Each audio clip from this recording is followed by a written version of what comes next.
et bienvenue à Vie de foi. Ici le pasteur Joel Spinks, accompagné de mon invité très spécial, le docteur Moussa Touré, qui nous vient de Washington, D.C. Bonjour, pasteur. Bonjour, pasteur Joel. Gloire à Dieu, merci d'être là à l'émission Vie de foi.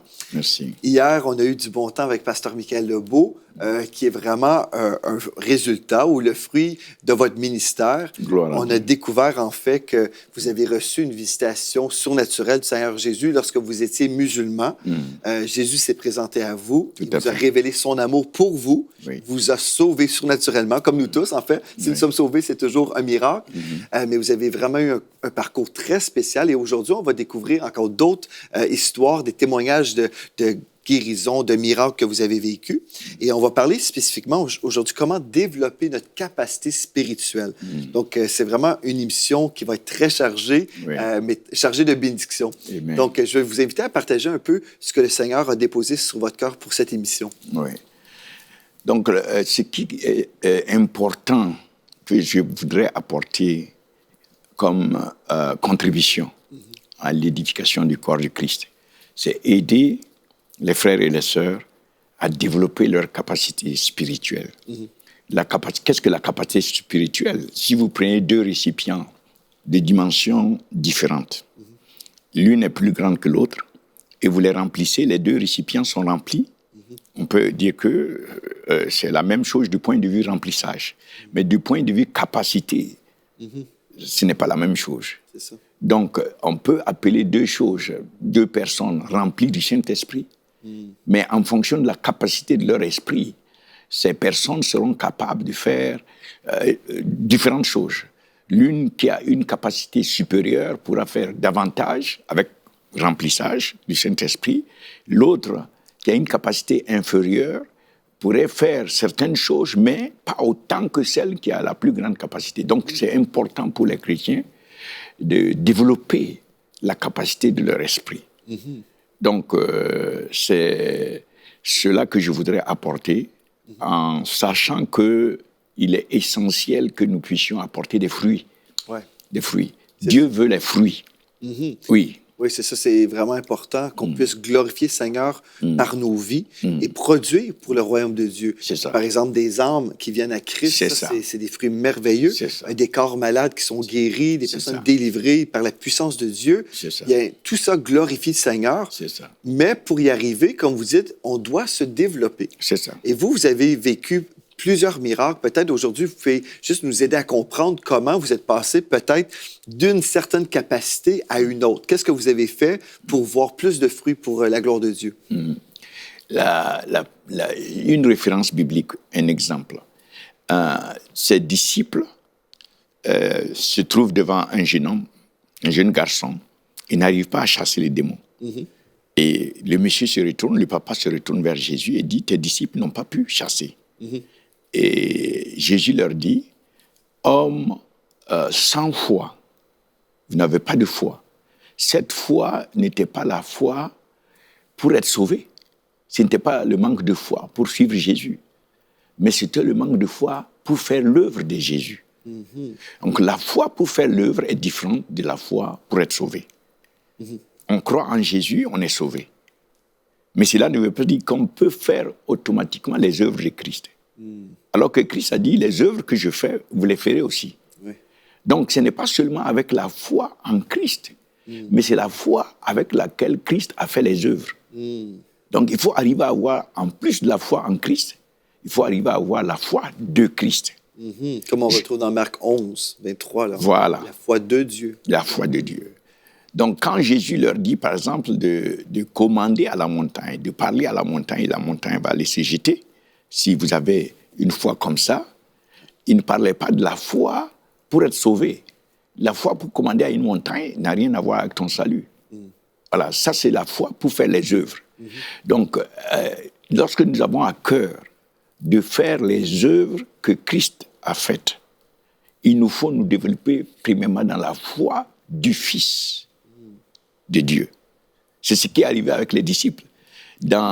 Lorsque Pierre, dans Acte 3, verset 16, lorsqu'ils ont demandé à Pierre, ils disent, mais comment se fait-il? Et Pierre a dit, pourquoi vous vous tourner vers nous croyant que c'est notre sainteté ou notre propre puissance, mais c'est la foi, par la foi dans le nom de Jésus, dans le nom du Fils. La foi dans le nom, c'est-à-dire la foi de Jésus, la foi par laquelle Jésus a opéré. Il faut grandir dans cette foi. Cela va amener le développement de notre capacité. Et c'est cette découverte, une des découvertes, qui m'a permis la différence entre la foi en Christ pour que je sois sauvé et demeure sauvé, et chercher la foi de Christ qui m'a amené vers les œuvres. On sait, dans la parole de Dieu, nous disons, la foi vient de ce qu'on entend, et ce qu'on entend vient de la parole de Christ. Donc, c'est sûr qu'on peut se décider qu'on va s'exposer à l'enseignement de la parole de Dieu, ou on peut décider de gaspiller notre temps et faire plein d'autres choses. Et puis, nous sommes sauvés, en route vers le ciel. Nous avons été pardonnés de tous nos péchés, mais spirituellement, on est faible et notre capacité est assez petite, parce qu'on ne s'entretient pas avec les choses de Dieu. Mais si on prend la décision que moi, je veux me remplir de la parole de Dieu, c'est alors que ma foi va augmenter aussi. Et comme vous dites, c'est la foi de Dieu qui fait l'impossible aujourd'hui. Donc, bon, vous avez compris premièrement qu'il y avait une différence entre les types de foi. Mais comment vous avez développé votre foi? Certainement dans la parole, mais de façon pratique pour les gens à la maison. Si vous regardez Colossiens chapitre 2, au verset 12, il est question de la foi de l'opération de Dieu. Donc, Colossiens 2.12. 2.12. Nous lisons, « Ayant été ensevelis avec lui par le baptême, vous êtes aussi ressuscités en lui et avec lui par la foi en la puissance de Dieu qui l'a ressuscité des morts. » OK.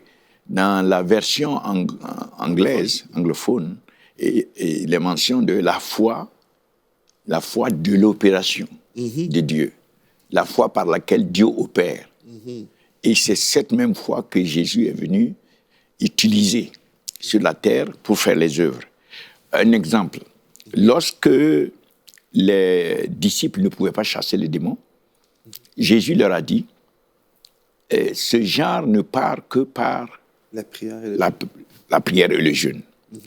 Donc, à la parole par laquelle la foi nous vient, il faut ajouter les dimensions de la prière et du jeûne pour pouvoir rentrer dans la dimension des œuvres, de faire les œuvres. Donc, si on veut vraiment les œuvres, il faut se développer dans la prière et le jeûne, en plus de la parole. Voilà. Donc ça, c'est une des bases, une base de départ. Pour augmenter notre capacité. À faire les œuvres. Oui. Ça, c'est une base de départ. OK. Oui. Pour vous, dans votre vie personnelle, pour aider à la maison, parce que toutes sortes de jeûnes, typiquement, quand on pense aux jeûnes, on va s'abstenir de la nourriture, c'est ça. Mais il y a d'autres sortes de jeûnes aussi. Pour vous, quelqu'un qui n'a jamais jeûné, est-ce que vous pourriez donner des conseils sur comment ils peuvent démarrer aujourd'hui pour vraiment dire, OK, moi, je veux m'exposer à la parole de Dieu, comme vous dites. Je veux prier. Une anecdote. Oui, allez-y. J'étais dans les îles britanniques et voyant les miracles qui s'opéraient, un serviteur est venu me voir pour me poser la question et je lui ai parlé de ça, le jeûne, la prière et le jeûne. Et le monsieur m'a dit que il pouvait jeûner du matin à midi et il fallait qu'il mange. Donc, je l'ai invité à venir à mon hôtel. Et, bon, ça, c'est juste une anecdote. J'ai prié pour lui, pour que cette infirmité puisse le quitter. Et le monsieur a pu jeûner 30 jours juste à l'eau. Oui. Bon, c'est une grâce. On vient devant le trône pour recevoir une grâce. Pour aider les gens à pouvoir ajouter le jeûne à la prière, il faut aimer la présence de Dieu. Il faut devenir de plus en plus passionné pour la prière. Il n'y a rien de tel que la présence de Dieu. Lorsqu'on cherche la présence de Dieu dans la parole, dans la prière, et qu'on sait qu'on peut découvrir, on peut grandir dans cette présence par le jeûne, donc ça nous dispose à laisser tomber un plat ou deux dans la journée pour rechercher cette présence. Parce que l'idée, en fait, ce n'est pas la grève de la faim. Non, c'est pas la grève de la faim. Des fois, les gens s'imaginent que si je jeûne, je manipule Dieu. D'une certaine façon, les gens ne pensent pas comme ça, dans le sens qu'ils disent pas, OK, là, je vais manipuler Dieu, mais c'est d'une façon inconsciente. Donc, si je jeûne, Dieu va m'entendre et Dieu va exaucer ma prière. Il va m'exaucer. Mais en fait, ce n'est pas une idée de manipuler Dieu. Non. C'est vraiment, comme vous dites, si je ne mange pas, je vais prendre du temps à manger sa parole, à passer du temps dans la présence de Dieu. Oui. Plutôt que de nourrir ma chair, je vais me concentrer sur les choses de Dieu. Le jeûne me permet de devenir de plus en plus sensible à la présence de Dieu, sensible à sa voix, sensible à la mouvance de l'esprit. Et de plus en plus, je suis excité en quelque sorte par ce qu'il est en train de faire. Je vous donne un exemple. J'ai été appelé d'urgence un dimanche. Nous étions encore dans le culte. Une dame vient en pleurant. Son fils était mort le samedi. Et le corps était encore à la morgue, à l'hôpital, Washington Hospital, à DC. Donc, le lendemain, dimanche, cette dame vient en pleurant. Donc, je prends un collaborateur. C'était une dame, une sœur. Et nous sommes partis tous les deux à l'hôpital, Washington, D.C. Ils nous ont reçus, ils ont amené le corps, ils nous ont mis des habits blancs, des gants, extra. Et nous avons prié 15 minutes environ sur ce corps-là. Ce jeune enfant, il avait 12 ans. Actuellement, il doit avoir 18 ans comme ça, 20 ans. Et il est toujours vivant. Ce jeune homme ressuscite, vient à la vie. Et l'Église a organisé, le bishop a organisé une grande cérémonie. Il y avait plus de 1000 personnes. Wow. Et cet enfant a donné son témoignage, comment il marchait sur les rues en or avec Jésus, les anges qui s'aplatissaient quand lui il passait avec Jésus. Et puis brusquement, Jésus lui dit, retourne. Et il ne voulait pas repartir. Jésus a dit une deuxième fois, retourne. Il ne voulait pas partir. La troisième fois, un ange l'a pris et il s'est retrouvé dans son corps. Et dès qu'il s'est réveillé, ce jeune homme voulait aller dans la rue pour parler de Jésus. Il a dit de l'amener dans la rue, il veut parler de Jésus. On dit non, tes frères et tes sœurs sont en train de pleurer à la maison. Lui veut aller Après, il dit bon, de l'amener à l'église. On dit non, l'église est fermée, il n'y a pas de service. Wow. Tellement il avait envie d'aller partager Jésus-Christ. Donc cette expérience, par exemple, m'a affecté pour continuer d'aller dans le sens de rechercher dans la prière, dans le jeûne, avec la parole, tout ce que Jésus-Christ est en train de faire, de désirer le faire. Et ça m'a poussé à grandir dans la capacité, par la prière, par la parole, par le jeûne, dans la capacité de mon esprit. Et le résultat, c'est que les fruits deviennent de plus en plus abondants, si bien qu'aujourd'hui, il y a quatre morts qui sont revenus à la vie comme ça. Wow. Voilà des situations incroyables. Un exemple de témoignage en Israël. Nous étions environ 150. Et cette dame qui venait de la Louisiane, une Américaine, qui était dans un autre groupe, mais qui était paralysée, elle était dans un fauteuil roulant. On était au jardin à Golgotha. Elle reçoit du feu sur elle, elle est secouée, et la voix lui dit, le feu ne vient pas du groupe où tu es. Fais-toi amener dans un autre groupe qui est pas loin. Wow. Donc elle se fait transporter là-bas. Il se trouvait que j'étais en train de prêcher. Je me retourne, je vois la dame, à distance, je commande, c'est sur vidéo, ça existe sur vidéo. Si on a l'opportunité, on peut projeter ça. Voilà la dame qui tombe avec tout ce qui la soutenait. Et la dame se lève de là, elle commence à courir. Wow. Une paralytique. Oui. Wow. Un autre cas, c'était celui de... Bon, là, c'était un piège qu'on m'avait tendu. Ah oui? Oui, parce que certains services croyaient que je manipulais. Donc, cette jeune dame a été infiltrée et elle s'est rapprochée de moi jusqu'au point où... Moi, je croyais que c'était une sœur vraiment qui était là, honnête et tout. et qui aimait la délivrance.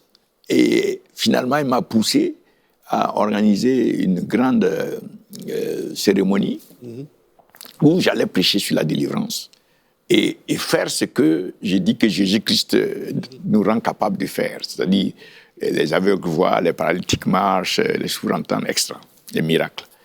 Donc, on organise cette cérémonie et ça devait être projeté, c'est passé à la télévision. Donc, pendant que je suis en train de prêcher, moi je ne m'attendais pas, cette dame était allée voir quelqu'un qu'elle connaît, qui est vraiment paralysé, 7 ans de paralysie, qui était dans un fauteuil roulant. Elle l'amène à la session sans me prévenir. Moi, je ne savais même pas qu'en plus de cela, la dame était aveugle. Wow. Elle ne voyait pas, elle était paralysée, elle est dans le fauteuil roulant. Et je vois cette sœur rentrer avec cette dame, et je vois qu'elle se dirige directement, pendant que je suis en train de prêcher. Elle amène la dame devant moi. Ça aussi, nous avons la vidéo. Alors moi, j'arrête de prêcher, je vais directement sur la dame, je mets la main sur la dame, sur sa tête, et je commence à invoquer Jésus. Et voilà que l'esprit descend sur la dame, elle est secouée, ses jambes tremblent. Et du coup, la dame saute de son fauteuil et commence à marcher. Mais en plus du fait qu'elle marchait, elle criait je peux voir, Kansi, Kansi. Et c'est là que je me suis rendu compte qu'en plus de la paralysie, elle était aveugle. Wow. Voilà. Et cette dame s'est rendue compte qu'effectivement, que c'est vrai ce qu'on dit. Jésus. Elle a essayé de vous tenter, de vous tendre un piège, et puis finalement, elle a vu que Dieu travaillait vraiment à travers vous. Oui. Donc, ce que vous êtes en train de dire, en fait, c'est nombreux témoignages de guérison et de résurrection, en fait. Nous savons que c'est biblique, c'est dans la parole. Jésus a dit qu'on ferait des œuvres encore plus grandes. Oui. Donc, c'est tout à fait normal. Même nous lisons dans la parole qu'on va chasser des démons, tout à fait. On va guérir les malades. Tout ça, c'est merveilleux, c'est biblique.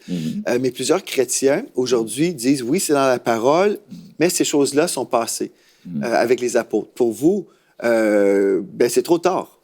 Oui, c'est trop tard. Non, on ne peut pas vous faire croire que c'est terminé. Là. Non, vous avez déjà vu la gloire de Dieu. La parole ne passe pas.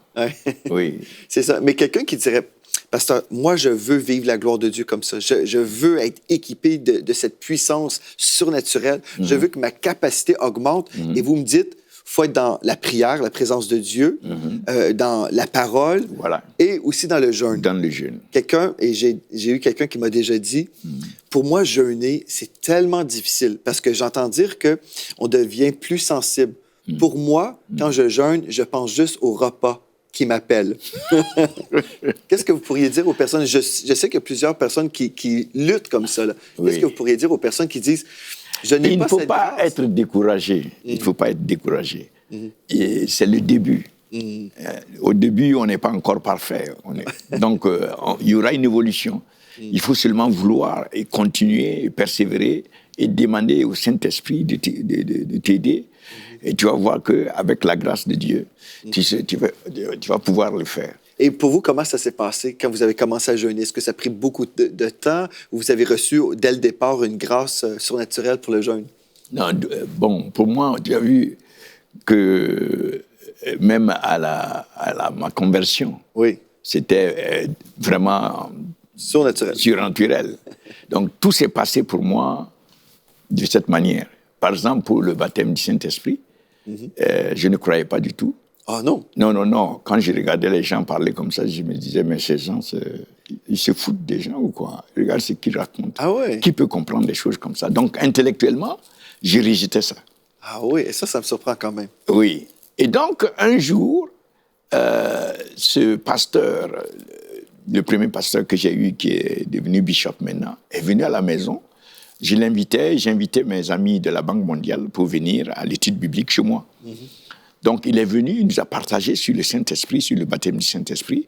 Et donc, je l'écoutais comme ça. Il a demandé quels sont ceux qui croient. Donc, parmi ceux qui ont levé, moi, je n'ai pas levé mon doigt. Je ne croyais pas du tout. Et je lui ai fait savoir que non, ça, je ne peux pas entrer dans ça. C'est spécial parce que pourtant, vous aviez eu une visitation surnaturelle de Jésus. Oui. Et vous aviez un blocage. Voilà, intellectuel. Spécial. Parce que je considérais les choses par la raison, le rationalisme. C'est spécial, ça me surprend trop parce que quand votre salut commence avec une visitation surnaturelle, on s'imaginerait que le surnaturel devient naturel. Naturel, non, non. La raison, il fallait un changement de... Il fallait être transformé par le renouvellement de l'intelligence. C'est ça. Pour tout le monde. C'est ça. Donc, ce jour-là, j'étais tellement soupçonneux de ce pasteur après son départ. Donc, la nuit, avec mon épouse, au pied du lit, on prie. On se met à genoux, on prie. Mais cette nuit-là, ma prière, c'était... si vraiment ce que le monsieur a dit, si c'est vrai, aujourd'hui là, il faut que j'expérimente ça. Donc j'ai mis ça à l'épreuve. Dès que j'ai dit ça, au moment où je finissais ma phrase, ma langue a commencé à tourner et des sons sortaient de ma langue, ça tournait. Et je sentais une sorte de chaleur sur moi. Et mon épouse qui était à côté, qui continuait de prier en français ou en anglais. Bon, comme il y avait une différence maintenant, moi je disais des choses qu'elle ne pouvait pas dire. Bon, et je trouvais cela une différence importante à maintenir vis-à-vis de mon épouse, qu'elle se rende compte que je suis quand même un peu plus, plus spirituel.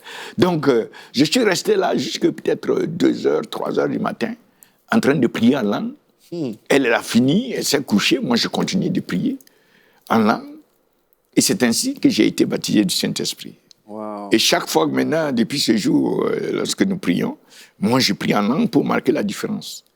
Et elle aussi, pendant qu'elle se lavait un jour, elle a demandé au Saint-Esprit, elle dit, mais comment se fait-il, comment tu fais ce choix? Lui, toujours, il est né surnaturellement, encore il est baptisé du Saint-Esprit surnaturellement, et moi alors?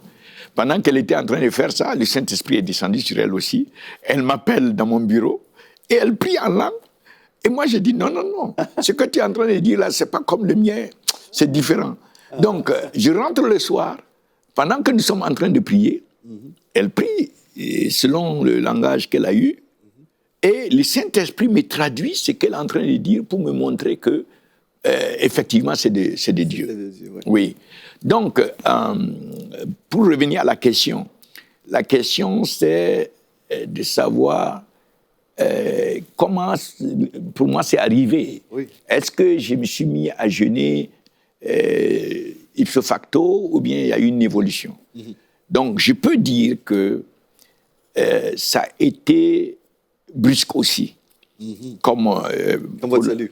Comme le salut, comme le baptême du Saint-Esprit. Le jeûne aussi est venu comme ça, de manière un peu brusque. Et j'avais tellement envie de Jésus et je croyais qu'il devait revenir comme la première fois. C'est-à-dire que je lis la Bible, je sais qu'il est là, mais comme je ne le vois pas comme la première fois, je crois qu'il est devenu très loin de moi. Donc parfois je pleure, je suis en manque de sa présence et ça m'amène à ne pas avoir de l'appétit. Et je lui dis, Seigneur, tu me manques, pourquoi tu ne viens plus? Depuis la dernière fois, il faut que tu te manifestes. Et ce sentiment et cette faim spirituelle dépassait la faim naturelle. Et je me suis retrouvé en train de jeûner. Les gens me disent, mais qu'est-ce qu'il y a? Tu es malade, regarde, tu maigris, il faut que tu manges. Tout le monde essaie de me pousser à manger, mais ils ne comprennent pas pourquoi. Et dans ma closette de prière, je pleurais souvent. Je pleurais souvent. J'ai dit, mais pour moi, j'avais peur qu'il m'abandonne. Le fait que je ne le vois plus comme au début, moi, je croyais qu'il m'avait abandonné. Alors que non, c'est pour que je grandisse. Donc c'est ainsi que j'ai grandi dans le jeûne et la prière. Donc, vous avez été sauvé. Ensuite, vous avez été baptisé du Saint-Esprit. Et ensuite, vous avez commencé à jeûner comme ça ou c'était le jeûne avant le baptême du Saint-Esprit? Non, c'était quand même après. C'est qu'après le baptême du Saint-Esprit, vous avez reçu une capacité de jeûner comme ça. Parce que entre le salut et puis le baptême du Saint-Esprit, je continuais quand même dans la bière. Ah oui? Vous avez eu un processus de sanctification dans votre vie. Voilà. Je sais qu'il y a des gens à la maison, bien, c'est merveilleux. Hier, il y a des personnes qui ont été sauvées en écoutant cette émission. C'est glorieux. Et aujourd'hui, je sais qu'il y en a qui disent, ben moi, je veux recevoir ce que vous avez reçu. Le Saint-Esprit, pensez-vous qu'il peut être donné à tout le monde ou c'est juste pour certaines personnes spéciales? Non, c'est pas pour quelqu'un de spécial. Même aujourd'hui, vous pouvez recevoir le baptême du Saint-Esprit, même maintenant. Maintenant. Est-ce que vous pouvez prier pour les personnes à la maison qui disent oui? Et juste avant, j'aimerais ça vous dire, parfois dans le corps de Christ, on croit à tort que les dons du Saint-Esprit ont été radiés. Mais en fait, dans 1 Corinthiens chapitre 1 au verset 7, nous lisons qu'il ne nous manque aucun don jusqu'à la manifestation de notre Seigneur Jésus-Christ.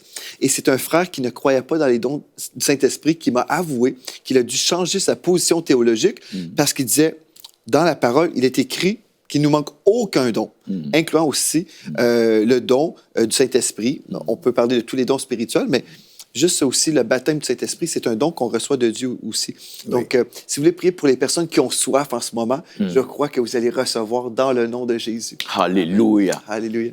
Seigneur, comme tu l'as fait pour moi, agis pour tous ceux qui actuellement suivent cette émission. Oui, tu les connais, tous ceux dont le cœur est en train de te chercher, tous ceux qui ont soif de toi, de ta parole et surtout de ton esprit. Amen. Que le Saint-Esprit maintenant descende sur eux. Oui, ceci est ta volonté, que nous soyons remplis de ton esprit. Oui, c'est pour cela que je prie maintenant pour chacun d'entre eux, que le Saint-Esprit descende maintenant, que l'Esprit de Dieu se saisisse de vous, que le Saint-Esprit vous remplisse, Amen. Que le Saint-Esprit vous amène à prier même en d'autres langues, proclamer des mystères de Christ, les mystères de Dieu, les mystères de la parole, par l'Esprit de Dieu. Que le Saint-Esprit descende sur vous, que vous recevez le baptême du Saint-Esprit, que la puissance de Dieu descende sur vous et que même les dons commencent à opérer, que certains d'entre vous commencent à prophétiser. Esprit de Dieu agit maintenant. Esprit de Dieu descend sur eux.